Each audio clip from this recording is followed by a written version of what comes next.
Ashes and silence. The gardens of Harmony Station bloomed with Earth roses and Proxima orchids. A living tapestry where two worlds' beauty intertwined. Children played in the biodomes, while their parents worked the asteroid refineries nearby. It was humanity's crown jewel, a colony of 3 million souls suspended in the black. Proof that humankind could build paradise, even in the void. Then the Catherine Dominion arrived. And paradise burned. The attack came without warning on a Tuesday morning, station time. No hails, no demands. No pretense of honorable conflict. 12 Catherine battle cruisers simply materialized from hyperspace and opened fire with weapons that turned metal into vapor and flesh into ash. The station's defensive satellites lasted 40 seconds. The evacuation shuttles never made it past the docking bays. In the Central Command Center. Colony Administrator Marcus Chun watched his world die through 1,000 camera feeds. Biodomes erupted in silent fireballs. Residential sectors crumpled like paper. 3 million voices screamed across every frequency until, one by one, they fell silent. Chun's hands moved across the console with mechanical precision, bypassing every safety protocol Earth had ever mandated. He routed all remaining power to the quantum communications array, the one system the Catherines hadn't targeted yet, perhaps because they didn't understand what it could do. "This is Harmony Station," he said into the recorder, his voice steady despite the smoke filling the room. Around him, the walls groaned as structural integrity failed. "We are 3 million human beings. We built schools here. We married here. We planted gardens and raised children, and wrote poetry about stars we could touch." An explosion rocked the command center. Chun gripped the console as the floor tilted. "The Catherine Dominion has decided we don't deserve to exist. They're burning us without cause, without warning, without mercy." His voice cracked just once. "We won't live to see tomorrow. But you will. All of you. Across every colony, every station, every ship." The lighting failed. Emergency reds bathed everything in blood. "Remember us," Chun said. "Remember our children. Remember that we begged for no war, sought no conflict, threatened no one." The hull shrieked as atmosphere vented into space. "And when you remember, do not forgive them." He pressed the transmit button. The quantum array broadcast Chun's message. Across every human colony simultaneously, a feat of physics that defied light speed and ensured that every human, settlement from Mars to the edge of explored space, received his words. In the same instant, then Harmony Station became an expanding cloud of debris and frozen bodies, tumbling through the dark where gardens once grew. The message reached Earth's Council chambers 12 seconds after transmission. The recording played in absolute silence. When it ended, nobody moved. "We need to verify," someone began. "Verified," said Admiral Janet Kowalski, her face gray as ash. "Telemetry confirms total destruction. No life signs. No survivors." The silence stretched. Somewhere someone wept. "We must respond with diplomacy," said Ambassador Yuki Tanaka. "Contact the Catherine Dominion. Demand explanations. Seek mediation through the Galactic Coalition. They killed 3 million people." Someone shouted, "Which is why we must be measured. If we escalate to what? They've already committed genocide." The council dissolved into chaos. Accusations flew. Ancient political grudges surfaced. Some demanded immediate military action. Others insisted on diplomatic channels. A few spoke of peaceful resistance, of moral high ground, of not becoming the monsters we fought. Outside those chambers, on Earth and Luna and Mars and Titan and 400 other human settlements, people made their own decisions. Dr. Sarah Okonkwo had spent 20 years designing fusion reactors for civilian use power plants for growing colonies. engines for transport ships, clean energy for a species learning to live among stars. She was a physicist, not a soldier, a builder, not a destroyer. She'd also been born on Harmony Station. Her sister lived there. Her nephews, her childhood friends, lived, past tense. All of them. Sarah sat in her lab on Titan, staring at classified files she'd sworn never to open. Military applications for fusion technology weapons designs deemed too dangerous, too destabilizing for a species that valued peace. Designs that could turn her life's work into instruments of war. Her hands trembled as she activated the recording. Equipment. "My name is Dr. Sarah Okonkwo," she said to the camera. "The council is debating. The ambassadors are talking. The politicians are positioning. And while they discuss the proper response to genocide, I'm going to tell you something they won't." She pulled up the weapon schematics on the screen behind her. "This is a military-grade fusion lance. This is a plasma accelerator. This is a gravitational disruptor. I designed them all, and I buried them all, because I believed we were better than this." Her voice hardened. "I was wrong. Not about us, about what the universe requires." The broadcast went out on every civilian channel, bypassing government censors through sheer brute force. Within hours, 50 million people had watched it. The Catherines believe we're weak, scattered, too civilized to fight back. Sarah stood, and behind her, the weapons schematics rotated in 3 dimensions. "I'm releasing these designs to every shipyard, every engineering team, every colony with fabrication facilities. Not because I want war, because I want survival." She looked directly into the camera.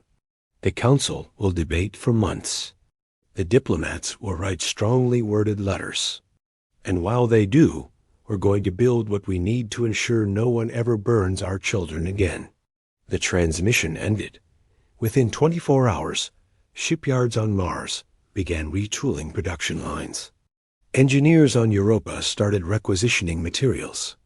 Fabrication facilities from the Belt to the Kuiper. Relays repurposed themselves without waiting for authorization. The government sent shutdown orders. No one listened.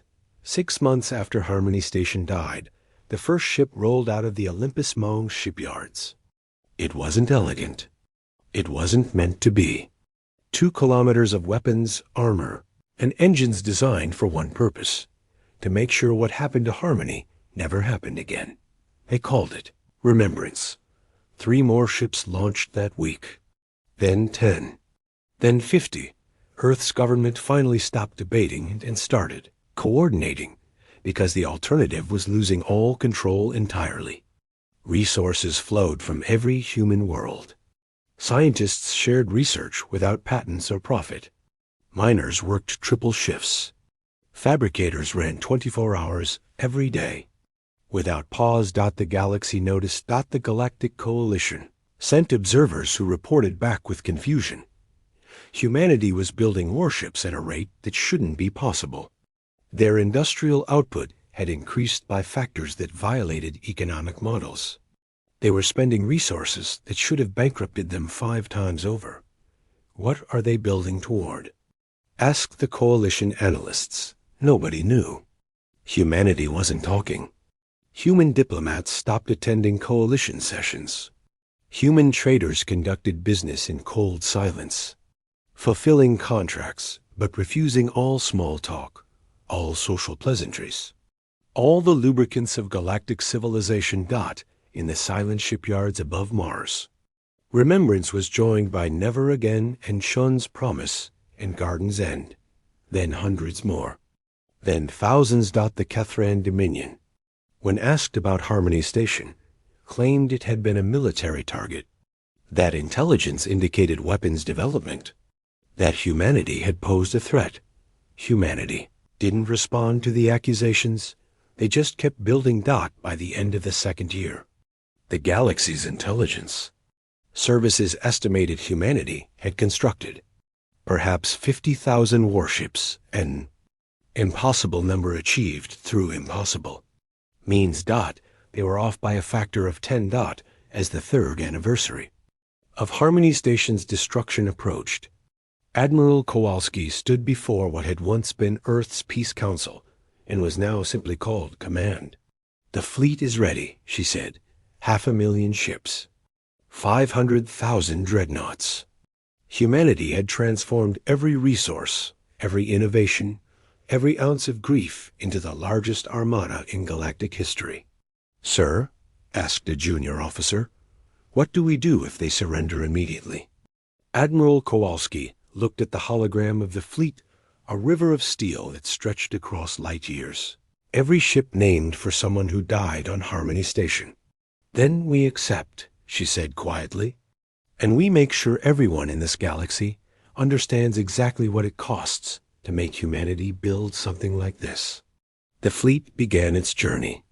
500,000 ships moving as one toward Kethrin space.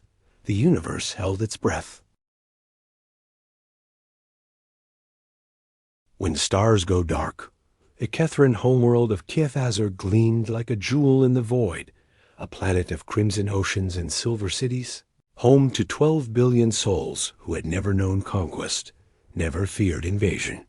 For 3,000 years, the Kethrin Dominion had expanded unchallenged, their military might crushing any species foolish enough to resist.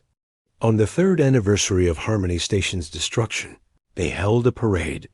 War leader Threxnol stood on the central platform in the capital city of Zernethis, his ceremonial armor gleaming in the twin suns' light. Below him, millions of Kethrins cheered as military columns marched through streets decorated with banners celebrating their dominance. Children waved flags. Veterans stood proud. The Empire celebrated its strength. 3 years ago, Threxnol announced to the roaring crowd, we eliminated a potential threat to our sovereignty. The human colony called Harmony Station represented a species growing too ambitious, too close to our borders. We acted decisively, as we always have. The crowd erupted in approval. In the Kethran worldview, strength was virtue. Dominance was honor. They had done what powerful species must. They had reminded the lesser races of their place. The humans scattered like frightened insects. Threxnal continued. They debated and discussed while we demonstrated the inevitable truth. The strong take what they will, the weak endure what they must. The celebration continued into the night. Nobody noticed the sensor technician who left her post early, her face troubled. Nobody noticed the emergency transmission she tried to send before communication. Networks went dark. Nobody noticed anything was wrong until the stars began to disappear dot at the edge of Kethrain space. Fleet Commander Zarkith commanded a patrol. Group of 30 warships, enough firepower to conquer a dozen primitive worlds. It was boring duty, watching empty space where nothing ever happened, until his sensors registered something impossible. "Commander," said his tactical officer, her voice tight with confusion, "I'm detecting gravitational distortions. Thousands of them. No tens of thousands. The computer keeps revising upward." "Malfunction," Zarkith said automatically. "Run diagnostics." "Already did. 3 times." "Commander, the readings are space ripped. The hyperspace exit points appeared like wounds in them. Reality, not 1 or 2, but thousands, tens of thousands, appearing simultaneously across a front light hours wide. Ships emerged from faster-than-light travel in a coordination that should have been impossible. Their formation so precise that Zarkithi's computer needed 15 seconds just to count them all. "Commander," his tactical officer whispered, "I'm reading 500,000 ships." "That's impossible." "I know, sir, but they're there." Every one of them bore humanity's insignia, a blue world wrapped in olive branches, though these branches looked less like peace offerings and more like a crown of thorns. Zarkith's hands moved to weapons controls, old instincts taking over. 30 ships against 500,000. Simple mathematics. They would die, but they would die as Catherine's fighting. Then his communications panel activated. No request for channel. No negotiation. The humans simply overrode every system and broadcast their message directly. A single human face appeared on every screen in his ship. An older woman, gray-haired, wearing a military uniform that looked brand new, as if an entire species had just remembered how to make them. "I am Admiral Janet Kowalski of the Human Defense Fleet," she said. Her voice was quiet, controlled, each word precisely placed. "3 years ago, your empire murdered 3 million human beings without provocation, without warning, without cause." Zarkith felt his subordinates looking at him. 30 ships. 500,000 human dreadnoughts. Mathematics. "We did not ask for war," Kowalski continued. "We did not seek conflict. We built gardens in space and wrote poetry about stars. Your response was fire and death." She paused. "You wanted to teach us about strength. Consider this lesson reciprocated." The transmission ended. For 10 seconds, nothing happened. Then the human fleet fired. They didn't fire on Zarkith's ships. They fired on the automated defense platforms scattered throughout the system, the weapon satellites, the minefields, the sensor arrays.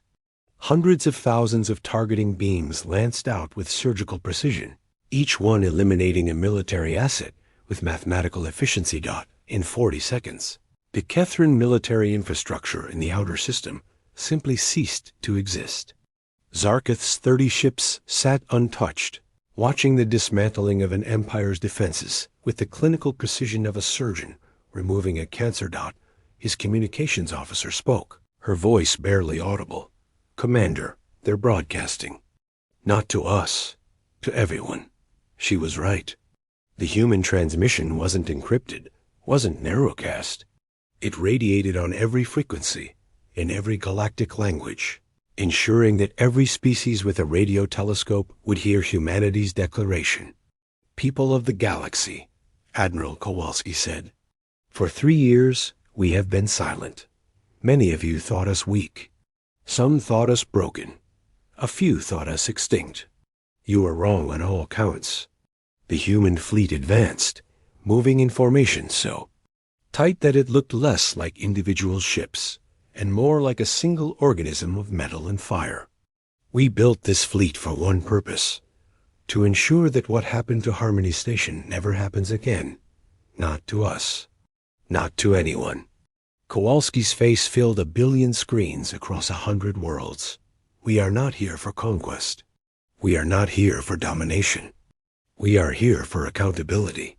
The fleet entered the inner Kethran system. Orbital defense stations opened fire-massive weapons designed to crack planets.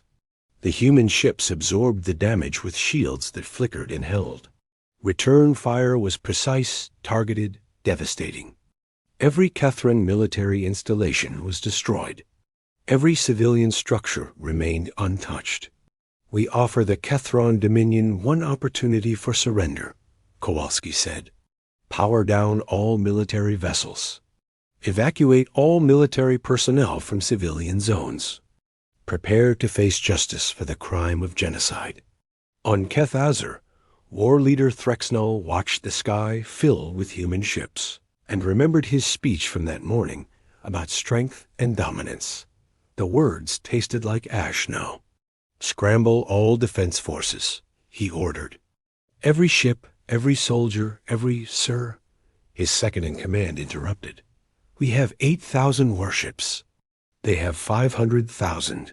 I know the mathematics." "Then you know we can't win." Threxnell turned on him, fury and fear warring in his expression. "We are Kethran. We don't surrender to prey species." "They're not prey anymore." The statement hung in the air. Outside, the sky darkened as 500,000 human ships entered orbit, blotting out the stars like a swarm of locusts made from steel and vengeance. The siege lasted 6 days. The humans didn't bombard cities. They didn't target civilians. They didn't do any of the things the Kethrans had done to Harmony Station. Instead, they systematically, methodically relentlessly dismantled every aspect of Kethran military power. Shipyards destroyed, weapons factories neutralized, military command centers reduced to rubble, orbital defense platforms erased from existence. The Kethran fleet attempted 3 separate engagement actions. Each time, human numerical superiority simply overwhelmed them, not through brutality, but through mathematics. 10 human ships for every Kethran vessel, 50 by the 4th day. Kethran military commanders began surrendering individually, their ships powering down and broadcasting capitulation codes. By the 5th day, entire fleets followed suit. On the 6th day, war leader Threxnel stood in his command center, watching his empire's military might evaporate like morning frost. His subordinates looked to him for orders that no longer mattered. "Open a channel," he said finally. To the humans, Admiral Kowalski's face appeared on his screen. She looked tired, not physically exhausted, but weary in a deeper way, as if carrying a weight she couldn't put down. "We surrender," Threxnel said. The words felt like poison. "State your terms." "Reparations," Kowalski said immediately. "Every civilian killed at Harmony Station represents a debt. You will pay it over the next 50 years, not in currency, but in aid to developing species. You will build hospitals, schools, infrastructure. You will use your strength to create rather than destroy." Threxnel blinked. "That's all?" "You will surrender all personnel involved in the attack for trial. You will reduce your military to defensive forces only, with independent verification. You will join the Galactic Coalition and submit to their oversight." Kowalski leaned forward. "And you will remember every day for the rest of your civilization's existence what it costs to make humanity build something like this." She gestured. Off-screen, and the view shifted to show the human fleet in all its terrible glory, 500,000 ships, each one a tombstone, each one a promise written in metal. "We didn't want this fleet," Kowalski said quietly. "We wanted gardens. We wanted poetry. We wanted our children to grow up wondering what war looked like in history books." Her voice hardened. "You made us into this. Now live with the lesson." The transmission ended. Threxnel stood in silence. Around him, his empire crumbled not from destruction, but from the weight of measured justice. Somehow, that was worse. Asterisk. The galaxy watched humanity's victory with a mixture of awe and terror. The Galactic Coalition convened an emergency session. Every species sent observers to witness the trial of Kethran war criminals. The proceedings were broadcast across civilized space. The humans could have demanded blood. They demanded accountability instead. They could have occupied Kethazar. They imposed inspections and reform instead. They could have become conquerors. They chose to remain builders. But everyone who watched understood the unspoken message. Humanity had demonstrated they could do all those things if pushed. They'd built 500,000 warships in 3 years. They'd coordinated an assault that military strategists would study for centuries. They'd shown restraint when vengeance would have been easier, and they'd kept every single one of those warships. "Just in case," Admiral Kowalski said when asked about demobilization. "We learned our lesson. We hope you all have too." 5 years after the siege of Kethazar, Harmony Station was rebuilt. Not in the same location, its space was now a memorial, a protected zone where debris from the original station drifted in eternal silence. The new station orbited nearby, larger than before, more beautiful. On its dedication day, Admiral Kowalski stood in the central garden where Earth roses and Proxima orchids grew in genetically identical reproduction of the originals. Around her stood survivors' families, children who'd lost parents, parents who'd lost children. "We built 500,000 warships," she said to the assembled crowd. "We shook the galaxy.